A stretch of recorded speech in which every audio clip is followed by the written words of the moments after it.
So we've just seen the announcement of the brand new DJI Mini 3, but we also have a new DJI Fly update because this drone has just been released, and also a new firmware update as well. So if you want to go and check out my full review on the DJI Mini 3, make sure you go and check it out at the end of this video. But because we've got a brand new drone, we also have a new Fly update, and this brings some key advantages to both the DJI Mini 3, the Mini 3 Pro, and the Mavic 3 as well. So relating to the DJI Fly update, this is going to be version 1.9.0, and you'll see that this now supports the brand new DJI Mini 3, but it also adds two good things as well. Now, one of them I'm going to do a full video on, that's going to be coming really soon because it's quite an in-depth look into this.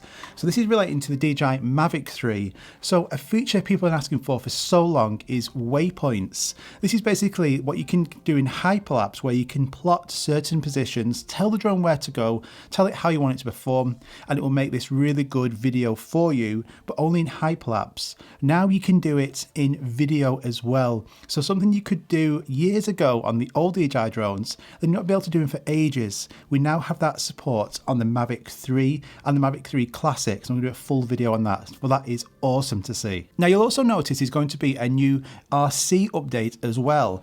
And this is going to be relating to the DJI RC and the DJI RC Pro.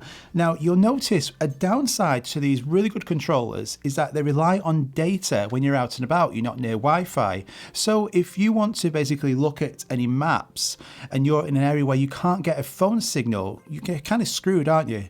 Well, now what this brings is the ability to download offline maps. Again, a feature we've been asking for, and we finally have it. And what this allows you to do is if you know you're going to an area to fly your drone and you know in that area the signal is terrible, so you can't really connect to your phone's data to download any maps once you're there, then what you can do is before you go there, you can now download offline maps, just like what you could do maybe on Google Maps as well. You can download before you get to that area and then you can store them on your phone. Now you can do that, and they're stored on the actual RC on the SD card that you would put in the bottom. So if you go to an area, so you think, right, the Lake District, I'm going to go there the next couple of days, I can look to see the area I'm going to go into, I can go on the map, and then I can actually zoom into that area, and then I can download that map to the SD card on here.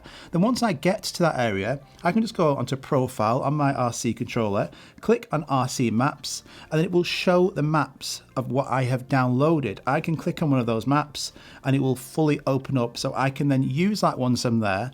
And also the DJI Fly app built into this can use it, so it can show you where you are and also use it for return to home. So offline maps is a fantastic feature that we now have with this latest firmware update. Also, it says that it has fixes some bugs. Now, I have not noticed any whatsoever, and I've been testing these now for the last few days, and I've been flying the Mini 3, the Mini 3 Pro, and the Mavic 3 Classic, and everything's been performing great. So if you have had any issues with your drone in the last few weeks on the current DJI Fly update, certainly go and update this. So DJI Fly 1.9.0 is now out, and a new DJI RC firmware is also out to get the offline maps. So if you enjoyed this, make sure you like and subscribe. Go and check out the review on the DJI Mini 3, this brand new entry-level drone, and I'll see you very soon. Bye-bye.